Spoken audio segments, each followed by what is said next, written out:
بسم الله الرحمن الرحيم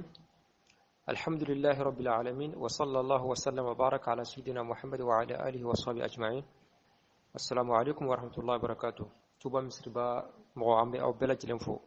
كرامغون إلا ملك لو عن السيتي أورغانيزي باو عن السيتي كل سباو أم أو بلد لنفو كدو كي أو يك دوغين أو في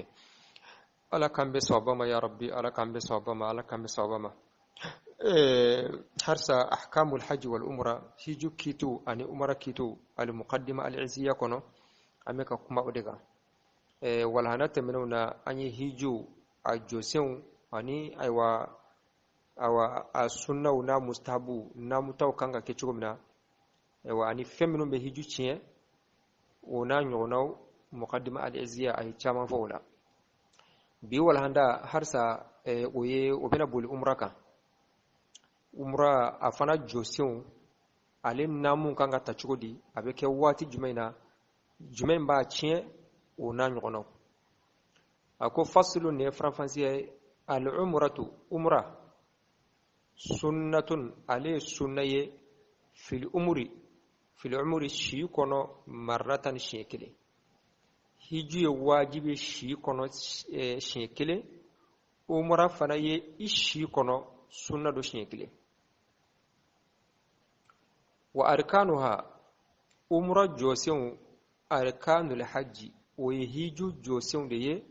ما عدل وقوفا فوكا بعرفة جو هيجو جوسيون نانية أيوة نانينا ويعرفة جوي نابورا أولا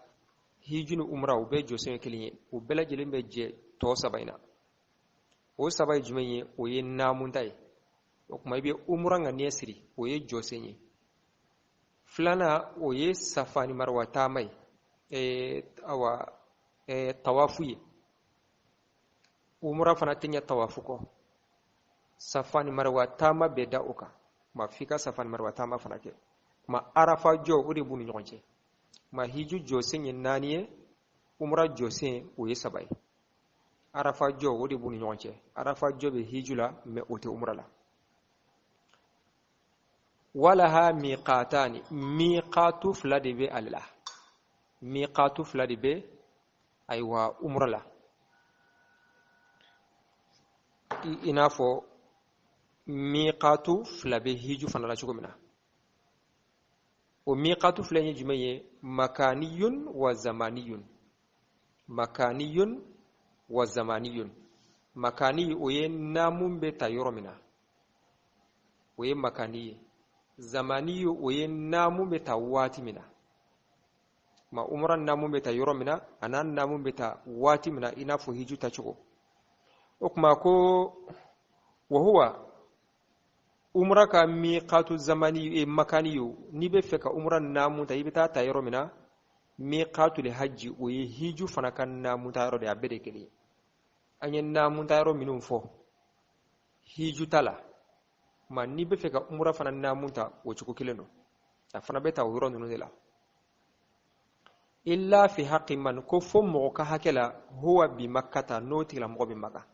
ma fo sai be feka umra ke wati mina o wati asoro ibi maga ndugo kono kuma fa innahu wotigla mo yuhrimu o be namunta min al hillula kuma ibe bo hurumun kono kata hillula hillu jumenye hurumi jumenye hurumi hake do de be kilo hake do de be no kata magan koronfe yan fanfe ana klebe yan fan ana akenya kan fa ana banyan fa o hake en konnala a bagante fra a haramelo do ika a sugu fra a haramelo do ika a hirfratke wa fu mako hurumi aw ba fu di mako hurumi okuma o konfela sa ni temeno ka ba fi mako hillu do hurmi yere oni haramu yabi nyonta hillu oni daga libi nyonta okoro hurmin kon nkoro okuma ifle hakemi ngono ni a haram yelendo ika sogo faga a haram yelendo ika kono fenfa a haram yelendo fana ika ajiritike ina fo iba soro dugudo be no oluba ke ta soro dugudo be no be kulu hake do fen mogote o fentige a yirte tige a sogote faga bo abe yoro dola ma o min bɛ magande o de ye hurumi ayiwa o kuma ni mɔgɔ min bɛ fɛ ka naamun ta umra naamun ta waati y'a sɔrɔ e bɛ magan kɔnɔ o kuma i bɛ bɔ ka taa hillu la i bɛ bɔ o hurumi de kɔnɔ ka taa hillu la ko wali afdalu min ka fisa an yuhrima a ka naamun ta minal ji'ranati yɔrɔ la o kuma e mɔgɔ min bɛ naamun ta waati y'a sɔrɔ e bɛ magan kɔnɔ i bɛ fɛ ka umra naamun ta o kuma i bɛ bɔ hurumi kɔnɔ ka taa hillu la bon ko min ka ɲi i ka taa ji'ranata yɔrɔ la bon sisan ji'ranata dugu do misiri dɔ yɛrɛ bɛ yen nɔ u b'a fɔ ko masjidu al-ji'ranata mɔgɔw bɛ taa naamun ta yen donc ale yɔrɔ ye alakira sallallahu alaihi wasallam alakira delila ka tɛmɛ fɛ u b'a fɔ yɛrɛ hunɛnikɛla ganimaw sɔrɔlen u ye ganima tila yen de naam insha Allah ma k'i ka naamun ta yen o de ka ɲi mais n'i y'a ta hillu fan o fan min kɔni ka gɛlɛn dɔrɔn umra naamun ta y'a sɔrɔ i bɛ magan kɔnɔ ma i bɛ bɔ hurumi kɔnɔ i mana taa ta yɔrɔ yɔrɔ mais min ka ɲi i ka taa ta ji'ranata yɔrɔ la bon sisan u b'a ta masjidu misiri dɔ bɛ u b'a fɔ ko masjidu al-ji'rana bon laadala mɔgɔ b'a ta yen sisan naam ko de ka ɲi ma o ye miqatu mais n'a bɔra mɔgɔ min bɛ magan i bɔra fan o fan fɛ sa n'i bɛ fɛ ka na umra kɛ i bɛ ka hiju naamun ta yɔrɔ min na dɛ i b'a kɛ misaliya la sisan i bɛ taa sɔrɔ dɔw bɛ tilen Madina ma u bɛ taa Madina o kuma u bɛ sɔrɔ ka na magan ka na umra kɛ n'aw sera Zulhulayfa aw b'a ka naamun ta yen a b'a ka umra naamun ta yen ka na umra baara kɛ ma hiju waati mana se san bɛ sɔrɔ ka naamun ta ayiwa magan kɔnɔ naam parce que magankaw ka hiju naamun ta yɛrɛ o ye magan kɔnɔna yɛrɛ naam wa zamaniyun ako ani miqatu zamaniyu o ye hiju umra naamun bɛ ta waati min na wa huwa jami'u ayyami sana o ye san don bɛɛ lajɛlen san don bɛɛ naamun bɛ se ka ta san don bɛɛ lajɛlen na hiju naamun ta waati o ye kalo selincini kalo seli furancɛ kalo seliba kalo ayiwa haka 9 o ye hiju naamun ta waati mais umra kɔni o ye san waati bɛɛ lajɛlen waato waati ni donna maga n'i bɛ fɛ ka taa maga n'i bɛ fɛ ka umra kɛ i bɛ naamun ta k'i ka umra kɛ a banna san kalo 12 et puis umra ka nɔgɔ kosɛbɛ i bɛ naamun ta dɔrɔn ayiwa ka taa i bɛ umra naamun ta ka taa tawafu kɛ ka safa ni marwa taama kɛ a banna k'i kunkolo di walima k'a kɔfɛ o ye umra bannen ya umra ka nɔgɔ kosɛbɛ naam wa sifatul ihrami ako naamun ta kɛcogo biha umra la min istihbabil ghusl kabini koli mustahabuya la wa tanzifi ani yɛrɛ seniya wa ma yalbasuhu ani naamun ta ba bɛ fɛn min don maa min bɛ fɛ ka umra kɛ i kan ka fini fasugu min don wa ma yahrumu alayhi ani min bɛ haramuya kan min al-libasi kabini sirifanuw na wa tibi ani sumadumaw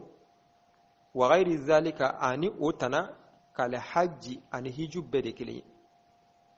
man hiju bɛɛ kelen ye voilà donc n'i ye naamun ta i tɛ fini kalalen don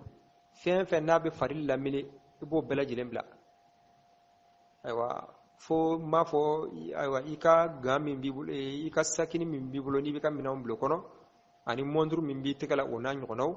olu dɔrɔn de bɛ se ka awa to i bolo i tɛ fini kalalen don i tɛ suma duman don i t'i sɔni tigɛ i t'i kunkolo di an ye fɛn fɛn fɔ min mahazuratil haji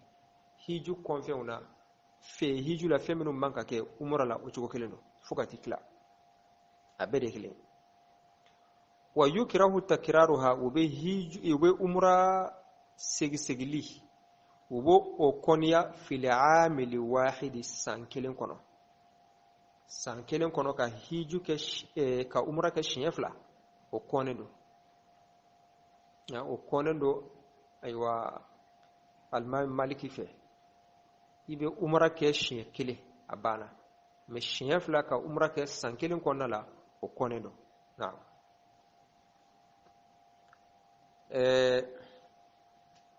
sisan fɛn minnu bɛ hiju tiɲɛ an y'olu fɔ hiju babu la kuma fɛn minnu bɛna umra tiɲɛ a bɛna olu fana fɔ a ko wa tafsudu umra bɛ tiɲɛ bil jima'i ni muso kafoɲɔgɔnya ye wa ma ani fɛn min fi ma'anahu n'o bɛ kafoɲɔgɔnya mana la awa komi ka kɛcogo dɔ kɛ k'i yɛrɛ verser ka mani bɔ i yɛrɛ la o n'a ɲɔgɔnnaw o bɛ umra tiɲɛ i n'a fɔ a bɛ hiju fana tiɲɛ cogo min na idha waqa'a ni a kɛra qabla inqida'i arkaniha ka kɔn a jɔsenw banni ye n'o ye namunta kɔfɛ tawafu ani safa ni marwa taama n'a kɛra ka ko o dɔ ɲɛ a tiɲɛna kuma nin b'a yira k'a fɔ hiju ani umra u bɛ ɲɔgɔn sɔrɔ fɛn caman na diferansi b'u ni ɲɔgɔn cɛ ko damadɔ de la u man ca kosɛbɛ o kuma an bɛ Ala subhanahu wa ta'ala deli Ala k'an bɛn sababa ma o kuma an bɛna darisu fɔ marakakan na n'o banna an kun ye layidu ta k'a fɔ an bɛna hiju baaraw a caman ye ladegeliw de ye Ala ka mɔgɔ ɲuman tɛmɛnenw ye ko minnu kɛ k'olu ladege hiju baara fan caman ye o de ye kuma an bɛna o kɛ ka walahanda dafa kuma n'o bɔra ye min bɛ da o kan darisu nata in na Alakira sallallahu alaihi wasallam n'i ka hiju banna i ka taa Madina ka taa Alakira ziyara o bɛ kɛ ka hiju babu kuncɛ muqaddima al-izziya kɔnɔ naam a ko fasilun keni fatan pance al-umratu umra sunnatun sunnani fil umri wundi marratan tabane wa arkanuha agondamanu arkanul hajji keni hijun gondamanuwa ma adal wuqufan ma ganta arafa sike wala ha miqatani miqatun hilliwaya makaniyun nuqugange name nan qaba umran name nan qaba nguti nuqube wa huwa ati umran namu wutura miqatul hajji kenyin hijun namu wutiranuwa swambana illa fi haqqi man maganta sire haqqiri huwa bi makkata kengo makka dibendi namu wutu waqti nani awono fa innahu ake yuhrimu aw name ngutunu min al-hilli hillundi aw baka hurmini nanga hillundi nanga name ngutunu wal afdalu atihim be gam pasangonda an yuhrima ana name ngutu min al-ji'ranati ji'ranata nuqwa awran name ngutunu ken sirani wa zamaniyun aru miqatu zamaniyu ken hijun name ngutunu waqti be wa huwa jami'u ayyami sana ken shinen kotan su ko mantenga name lawtul ken wa sifatul ihram name nguten nyamgo bihati umranga min istihbab al-ghusl giliyan qay mustahabuna goyinga wa tanzif arud senunde wa ma yalbasuhu arun umran namutana go himbe rondini wa ma yahrumu alayhi aru himbe go haramuna ya min al-libas gili yaramunga wa tibi aru aywa timalinge inqibaru wa ayri zalika aru kentana kal hajj ana ko hijunya swamba ana wa yukrahu takraruha yuhi umran hillahilen qonini fil amil wahid sinibanin umran yatahillu sinibanin diken qonidin wa tafsudu umran wabonno bil jima'i tikahul ma'uma wa ma fi ma'na aru himbe ga kahul ma'umma nanti nan ka huru ya aribati idha waqa'a gananya qabla inqida'i arkaniha agunda manun yemen kane kane arno gemnu sawabani o temenon ko fanya ira ka fo hiju baraw afancama nyella digli de melekaw la digli walma alaka jonyima do temena ina fo kiraw ko lula digi ame folo jumena o yi at-tawaf al-kaaba yara munmunuli onna na chugoti al-kaaba munmunuli ina fo zainul abidin ni oyi alakira modelo ye sayyidina ali modelo ale riwaya do mafla ko Allah subhanahu wa ta'ala kuma mina aye akon melekaw makabina adama da ko abina dan fendo da kabla dukolo kan melekaw ko ala ebe sonka dan fen wara dila da ko bla dukolo ko bini soso parce que o ya soro ala kunye ka do bla dukolo kan uli ala soso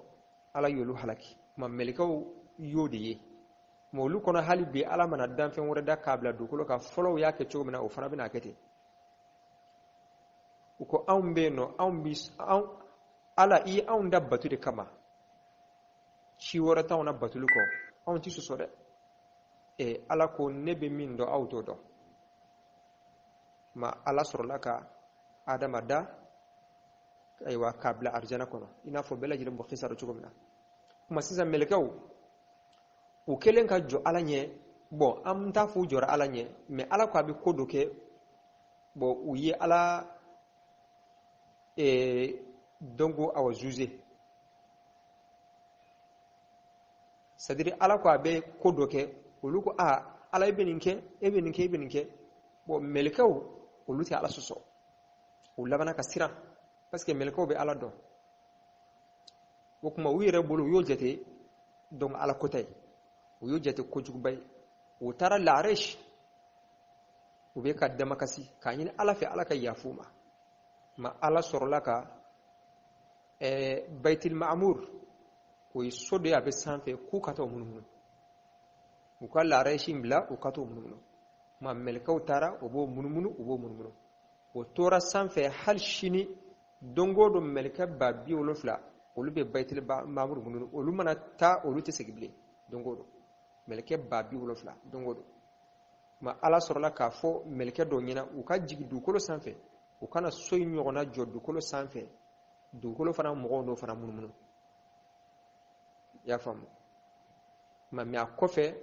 soy ncira ala sorla kan nabila ibrahim abla kana jokuray na'am hukuma melekaw be ka tawafu minge sanfe amme ko lilla dige an fana be ka ke duguma na'am o ye tawafu ye safani marwa tama safani marwa uliye kuludi bo lasila kulun run ka bo dowani mais saudiya jamana mo uye kulunci ka dobo ala duguira sigito kama har sa me ato minum be no mo beta ukabatu ke ode sanfe safa ya dama kuliye marwa fana dama kuliye awa distance doni be uni nonje bon sisan keleno ka mo be tama a hakemina o keleno ka bedlan ka labbe adlan ndo messa be misri kono mo be tama hakemina sa o be misri kono wa fo mako al masaa yorom min be no ni mo be tama ibe ta siram min fani be segimi fo te kelenye wa saudiya gouvernement yo dilan ko do safani mar wace wa fa ko al masaa donc abe tama wala kata kulu flaima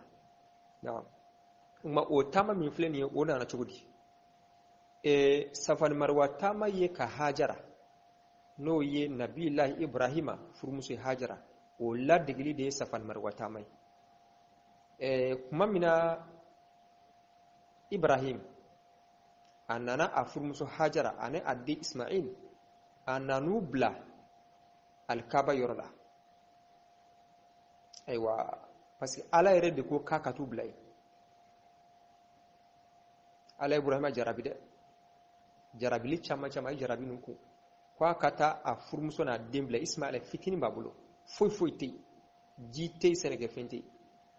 okma nale ni deyni musoye ataraka awa ji don kumubulo ani suman don kumubulo kuma ibrahim atara kurtoti suma min be no bana ji min be na bana sisa hajara wulla de kapta jigini bo kulufla min be no ni o safani marwaye bo abeta Allah ci abeta yele kulusan fe anka ana tamadden doyi abeta safa sanfe abe jigi nama maye abena marwa sanfe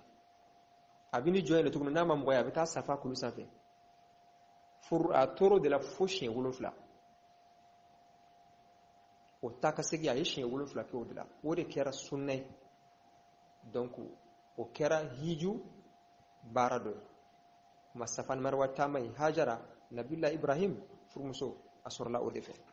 ma hiju kala belaje dembe ka odi ladige okma hiju kalaw safan marwa tama konnala ango yorodo be no ba fama al miladin akhdarain ni aw sera o yoroma aw be asena tiliya me cewde ka hake do musote o sena tiliya en sorla cuguti o sena tiliya fana sorla hajara kan nin taka siginde la hajara ka to taka sigina bo yorodo be ay denda a dinyana fiyamine ay sena tiliya a kele ka denda a yelena kulu kelen sanfɛ a ma mɔgɔ ye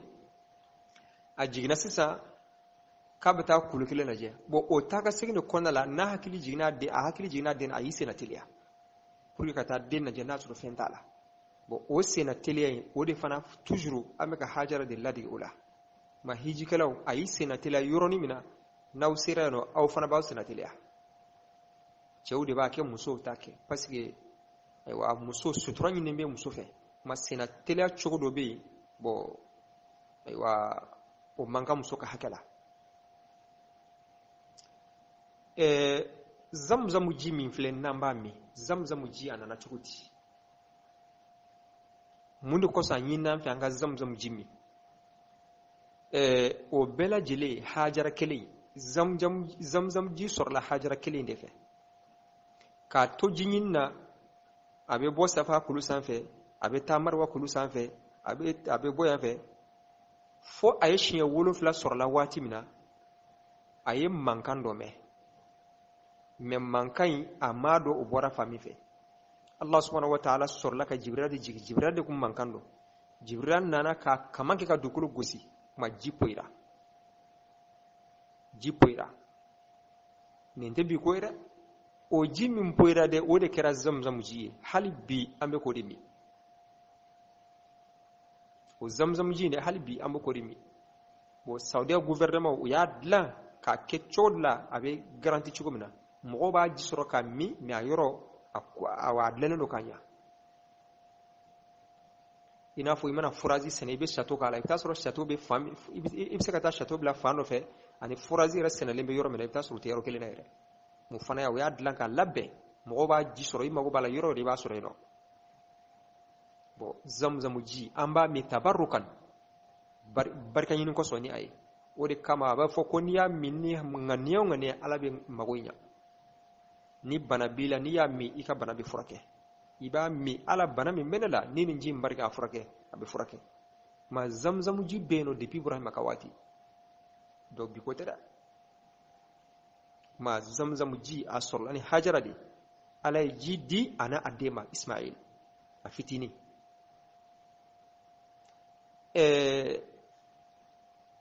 n'o bɔra yen asulu ramu ye hijikalaw bɛ kiruni min kɛ n'an b'a fɔ ko sɛtana bɔyɔrɔ ani mina u bɛ taa kiruni min kɛ donc pied 3 bɛ yen u t'o kiru al-aqaba al-kubra wa hakada wal-wusta was-sughra u bɛ taa kiruni min kɛ o fana sɔrɔla cogo di kiruni in sɔrɔla an nabiɲuman fa Ibrahim a sɔrɔla o de fɛ an bɛ k'ale de ladege hijikalaw bɛ k'ale de ladege kiruni na tuma min na ni a y'a ye sogo la k'a fɔ a bɛ ala y'a yamaruya ka Ismaila kantigɛ a den Ismaila kantigɛ a y'a ɲɛfɔ den ɲɛna den ko baba n sɔnna ala k'i ka min kɛ a kɛ ne pɛrɛnnen don a ye den minɛ ka bɔ n'a ye u bɛ taa kɔfɛ a bɛna taa den kantigɛ tuma min na u bɛ taa la Iblisa bɛ bɔ a ɲɛ Iblisa y'a yɛrɛ yɛlɛma ala ma den di ma a ye den kelen di ma i b'o kantigɛ a bɛ k'a bali ala ka yamaruya kan na a bɔra siɲɛ fɔlɔ a ye farata ka kiru a tɛmɛna ka sira fɛ a bɛ taa la yan'a ka se toujours Iblisa bɔra yɔrɔ wɛrɛ la a ɲɛkɔrɔ a bɛ k'a fɔ a ka den to yen a bɛ k'a a wasuwasi a ye farata tuguni k'a kiru o kɛra siɲɛ 2nan siɲɛ 3nan tuguni a bɔra k'i yɛrɛ yira la a y'a kiru siɲɛ 3nan na ma o kɔfɛ a m'i yɛrɛ yira la bilen o kiruni yɔrɔ 3 in dɛ hijikalaw bɛ kiruni kɛ yen de o yoroni minnu de o yore dilan aywa ka be kerun ke yoroni roma ma me keruni min ke ame ka Ibrahim ari ladige maka shetane gen aywa ka yirana ka fo ala Ibrahim yenin ke ka shetane keru yala sa aka se ka ala ka nyamara kan so kuma ala an fana bi deli ika shetana yoro ma jana a korota ka fi be ka ika belgisen ke ka shetana ida keru de ayi donc la degli de ni Ibrahim ay ani Ibrahim ay min ke ay shetana keru wala sa shetana kana do ani ala ce ifana ki jija shetana kana do ni ala ce ma bara nunu be hakil jig ollela ma be seben fe ona mo folo minye a Ibrahim kanin keruni o make hiju baray o koni ale koni ye kedro ni mo aywa aye farakunu de doro ka shetana kiru aka boanya bana me ka keruni yere kena fa alabatu Ibrahim di fana folo yo damne Ibrahim segine toujours akwa bena tawafuke asira o yoro kelima iblisa boranya yoro mena na kuma Ismail kantikere iblisa tara boanye o yoro kelo yere fana la o asele yoro foloma jibrila yere yira la ko bele kisa tay ka keru ikafu Allah akbar yoro flana kerate yoro sabana fana kerate ma ori kama hiji kelaw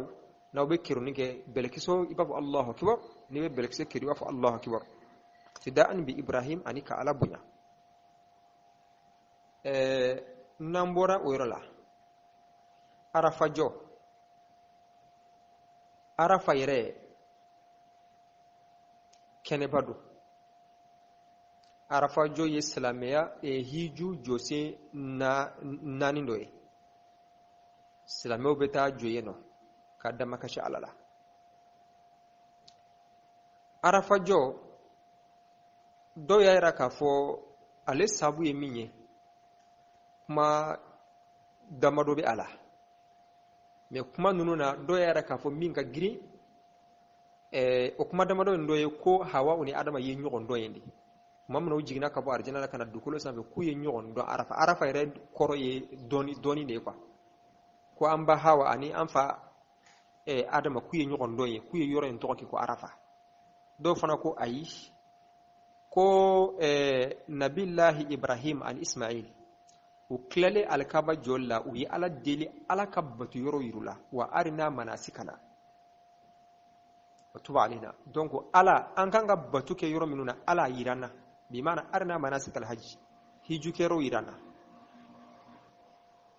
ma ala jibrila blakana kana batu yoro yirula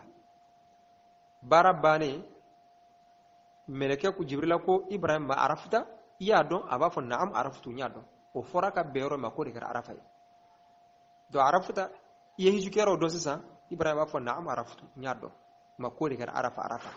ma hiju kelo fona bata joyeno ko damakasi Allah subhanahu wa ta'ala nan no boreno ango tawaful qudumi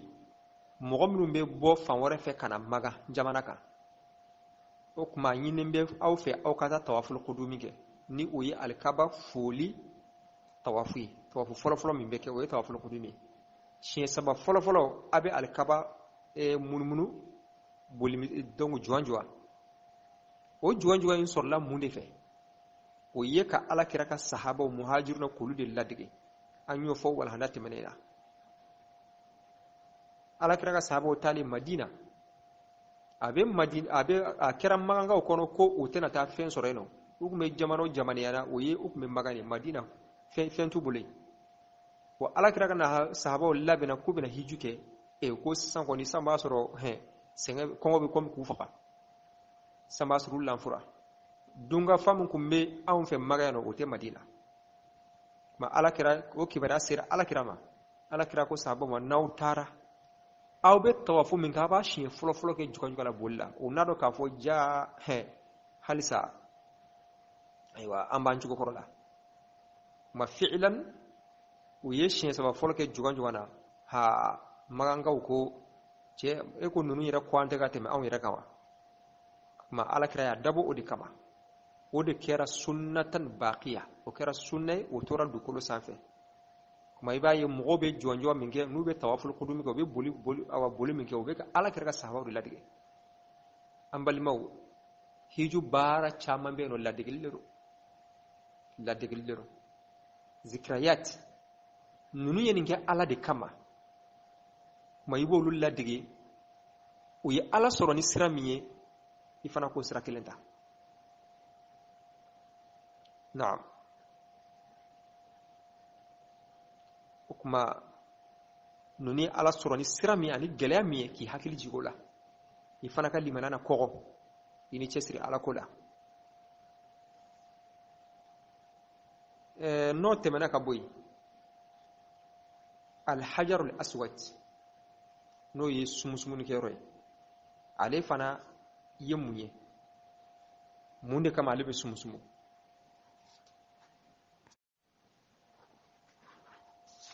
hajarul aswad ye arjana farado de ye a jelendo pas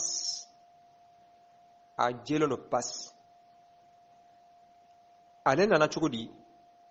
ale fana sorla toujours Allah subhanahu wa ta'ala kele ka nyini Ibrahim a fait akana al-Kaaba jo ani Ismail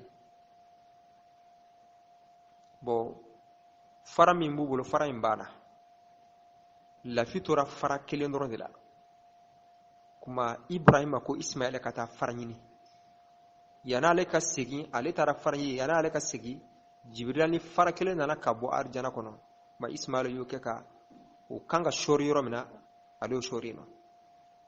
ma o de kera hajarul aswadi wa fo ka jelendo pas a sanvala de fina ni danfeonka ni kafiru jobati bako ka junubuye ma note a konona ka jelendo pas donc hajarul aswadi wa fo ere annane anfle namunta yoro minuna hajarul wasari nane ka shori al-kabala a yelen sera foyi namu fleta yoro a yelen sera bela jidena ma wode kera fem barkalendo hiji kala ba sumusumu tabarrukan barkanyin koso na'am hajar laswadi aka iswar la ube fencha mo faala ambe kelendronta hajar laswadi jama jugudo kumbe no ba fa ko al-qaramita uluna nabbi magan kawka bo uye al-kaba uye dankare mo la kosobe al-kaba yoro do yere bo yochi hajar laswadi ya takatanai ukume feka tani maqamu ibrahima jora yoro mina ka arakan flasili bo ukume feka yoro ere fana takatanai bo ya famu me umo yoro yi utarani hajar laswadi kay min ko bulabe samuga ani sanfla bo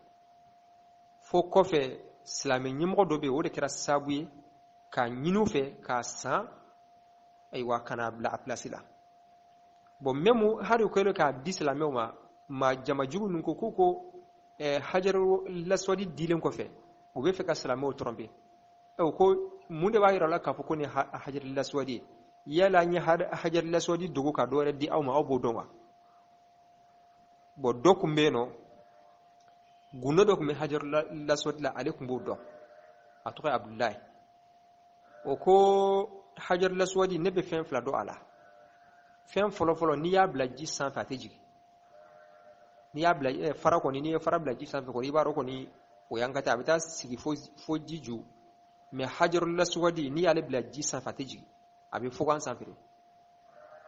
flana hajar laswadi ni fen do mena san fati kala hari man hajar laswadi ke gakurungana ka dumunun tuba san fe atikala ya mogoju nunu o yorobbe o snaka na jiye hajarul aswadi bla kono afona sanfe o yetasuma mena sanfe amakala donc salamu ya do ka fo cier la ni hajarul aswadi o yamna katab la plasida na ne o temana ka boy anye maqamu ibrahim mi fo ni ye tawafuke ibe araka tawafu she wolo flaki ibe arakan flasili arakan flai ikata seli maqamu ibrahima joyoro ewa okan ala yore fo qur'ana kono wattakhazu min maqami ibrahima musalla ina fo warshi ya fo chugumna hafs ya kala wattakhizu ka ke amuri ay seliro so min ibrahima jorla me warshi ya kala wattakhazu mogo ye seliro so min ibrahima jorla o joron ye jumenye ibrahima kuma mina na klala alkaba jolila o kuma tara ara yi joka arakan flaseli ka allah subhanahu wa ta'ala barkada ka ala wule o joron inde saran fle odila wa ko maqam ibrahim ma mogo bita johar yeno sa kaseli ma hiju bara bela jilenye la deglude asar no mogo nyuma no ani aka mogo nyuma la deglude ambe min kaga wal hana dafa ma limadha at-talbiya labbaika fo labbaika allahumma labbaika ala nyillamene labbaika koro ijabatan ba'da ijabatin ala nyillamene ma kasroka ala tanu la sharika laka jenyogonte elala innal hamda wan ni'mata laka wal mulku la sharika laka ta labbaika yin foko jume ala nyillamene kuma ala yiwolede wa na'am ala yiwolede Allah subhanahu wa ta'ala kuma mina ni Ibrahim na klala alkaba jolla ala ya nyamara kaddan fen wole wa azim fin nasi bil hajj yatuka rijalan wa ala kulli damir yatina min kulli fajjin amiqin kwa kaddan fen belajilen wole ma Ibrahima tarajo kulu sanfe ka wolelike o woleli mo ya me kito aywa i bonon ko kulola o tila mo be ta hiji do ko labbaika shin kile do ko labbaika shin fla iya labbaika fo shin hake mina ibo hiji ke ala de wulatike ma ala ko aina nga so hiji aw kan kile bandiya fali abudu rabb hadal bait ma mawma ya lamine ibta wuli ne jabi awa ala yin wuli ko ngana hiji ngani ka kile bandiya sabati wa ala nana ni lamine labbaika korode ma ambe Allah subhanahu wa ta'ala deli hiju wati anyosinando ambe Allah subhanahu wa ta'ala deli ala ya do mu'minun garsikla nyina ala ka tali noya ka baran noya ka keneya ani afanga ka duma ya rabbi ala ka hiju minane ndi umma ka musaw bela jile noya ya rabbi ala ka noya salame bela jile ya rabbi nyumanta nyumansigi ma ambi bitablano hiju babu muqaddima izziya la atora wala handa kele we sisa madinata kata alakira yazura sallallahu alaihi wasallam ala kambe sawbama ya rabbi allahumma salli ala sayyidina muhammad wa ala ali sayyidina muhammad wa sallim wassalamu alaikum wa rahmatullahi wa barakatuh